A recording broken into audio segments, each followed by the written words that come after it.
ce travail-là en souterrain. Le Parti socialiste. Oui. Si tu t'attaques au secrétaire général. Boy Song. Tanor. Oui. Affaire yi dafa mel ni man kay jàng mais affaire yi ça se met en place tout seul.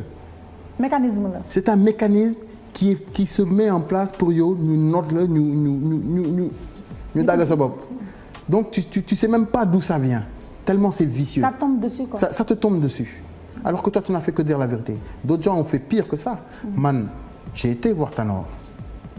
Je lui ai dit. Avant de faire ta déclaration dans la presse. Nee naa ko diggante les deux tours am na kenn ku bokk ci bureau politique bu jox sama numéro de téléphone à Karim Wade ba Karim Wade woo ma ne ko mënuma wax ak yow tant que Barthélemy mu ngi kachu am na keneen ku ko jege ki bu xam ne dafa bokk ci famille am mbokkam la ba pare bokk ci parti socialiste bu def lépp pour que man ma mun a dem Petit Palais pour gis Souleymane Ndéné Ndiaye ma dem ci Tanor ne ko diw ak diw lii la ñuy def musul def dara amul sanction amul conseil de discipline amul dara dafa mel ni que ñoom que dañuy couvrir ngeer ci biir parti bi. d'accord kan la. non du ma la non moom la ko mën a wax. moom la ko mën a wax. waaw mais ñu yow tamit. non bàyyi noonu rek Raoul ba beneen ñoom xam nañ seen bopp. et puis bon comme non juste pour la véracité. non mais wax naa ko Ousmane Tanor Dieng. Il n'y a pas eu de suite. Ça fait partie des indices qui me disent que lii il y a quelque chose qui sent le pourri. Mais pourquoi ñu bëggoon nga rencontrer Karim Wade et Souleymane Ndéné Ndiaye je comprends pas. Ah non mais il faut leur demander, c'est de la corruption. C'est de la corruption. Il y a parmi nous au Parti socialiste des gens qui la corruption est un fléau qui touche tout le monde. Le Parti socialiste n'est pas épargné. Madame Nguer day mu ngi fépp guerre voilà guerre mu ngi fépp Parti socialiste tamit am na ñu nga xamante ni sur la dent vous ne voyez même pas le diable pour lui tirer la queue donc naka la Tanor mën a corrompre alors qu'il n'a pas ana xaalis bi non justement en tout cas man gisuma xaalis bi peut-être que loolu moo tax ma am sama indépendance de vue et puis tey au niveau du Parti socialiste je crois que ñu fa nekk ñoom du loolu forcément moo leen di intéressé parce que depuis 12 ans nga nekk ci parti bi c'est plutôt du sentimentalisme bon Tanor sama grand la sama papa la voilà bon et cetera xam nga donc c'est ça le problème sooy xalaat noonu doo mën a avancer tu comprends oui voilà. Alors Malick Noël je pense que li ñu desee ci ay minutes bariwul nee nga gisante nga ak mais Tanor est-ce que juste par respect avant ngay dem ci presse bi di génn sa humeur et tout ça est-ce que tu as essayé de le voir yéen ñaar kese en aparté. Tu sais la conférence de presse boobu c'est pas moi ñun de convergence dafa def benn réunion man tous les textes bu may signé dama koy yóbbu ci réunion boobu ñu xool non mot bi baaxul nañ changé lii nañ changé là. Conférence de presse suñu benn camarade bu tudd Abdoulaye Bass boo xam ne mooy secrétaire de l'union départementale de Matam moo def proposition pour ñu def conférence de presse pour ñu wax lu nekk suñu xol sa proposition a été prise à l'unanimité y compris moi donc même idée ou conférence de presse bi jógewul ci man institut personnel jógewul ci sama bopp mais militants yu nekk foofu notamment lui moo def proposition boobu. mais toi tu n'as pas essayé de voir Tanor en aparté ñaar kese nga ne ko je sais pas SG est-ce que. gis naa ko le lendemain des élections. Je te dis c'est ce jour-là que je lui ai expliqué affaire où ñu joxe sama numéro de téléphone laaj naa ko tamit lan la gisee avenir au Parti socialiste mais lu ma tontu xawma est-ce que chinois la ma doon làkk wala séeréer wala japonais wala pël mais man ba léegi dégguma lu mu wax. donc bu ma génnee foofu ma ne mais grand bi lan la wax man j'ai rien compris te ce qui était drôle c'est que au dernier moment il m'a dit comme ça Malick j'espère que tu m'as bien compris. Alors que je n'avais rien compris. Je dis il y a quelque chose de bizarre. Donc voilà. c'est trop fort. Est-ce que tu l'as dit? Est-ce que tu l'as dit? Même si tu te parles un charabia que... J'ai rien compris. Tu n'as rien pigé. Est-ce que tu l'as dit? Voilà, est-ce que vous avez dans l'intention de quand même de respecter votre promesse, à savoir non, ne plus...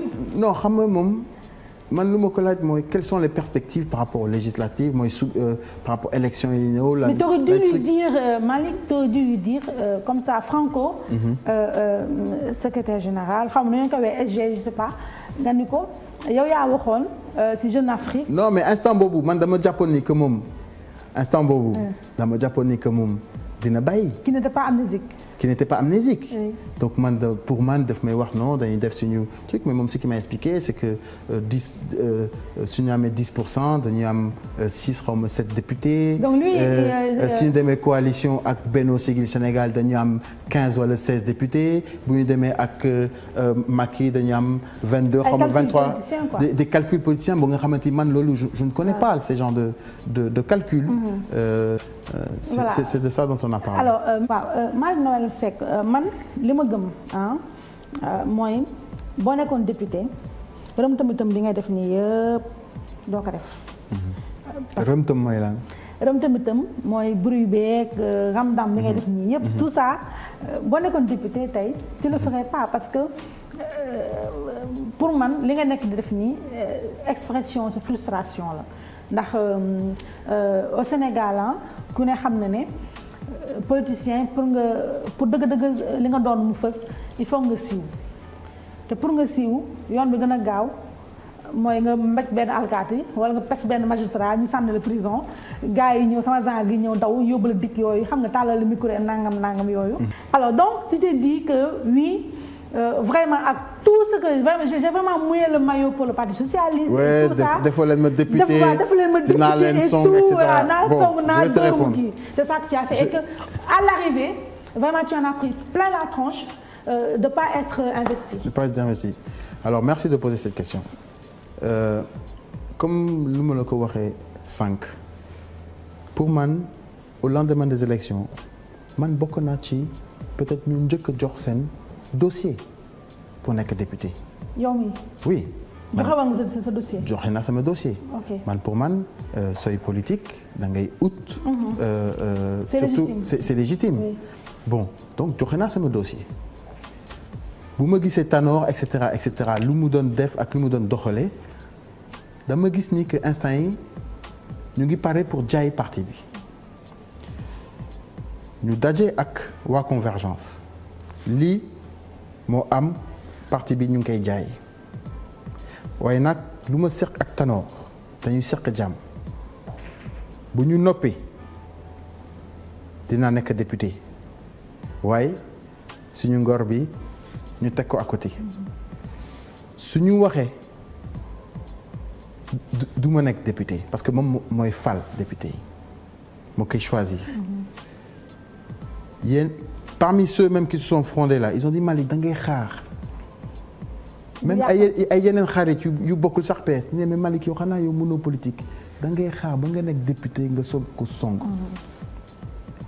ma ne non loolu man mënuma ko def parce que loolu c'est de la tricherie te finalement député tu peux pas aider vraiment tes proches tu peux aider que le peuple c'est ça qui est important mais je voulais man être député sur la base du socialisme boo xam ni parti socialiste lay représenté ci idéologie socialiste fekk tous les socialistes seraient sur une même liste foofu bu ma nekkoon député loolu dinaa mun fëgg sama dënn waaye le fait que ñoom ñu xaw a jalgati noonu jaay suñu ngor parce que c'est ça qui s'est passé j'ai dit il faut que ñu dénoncer ko léegi te ñu nañ ko dénoncer balaa Tanor di tànn ay député loolu moo tax ñu bindi benn bataaxal qui s'appelle pour que vive le parti socialiste. Non mais attends laisse-moi terminer. Pour que vive le parti socialiste maanaam pour que parti socialiste mën a dund c'était le 8 avril.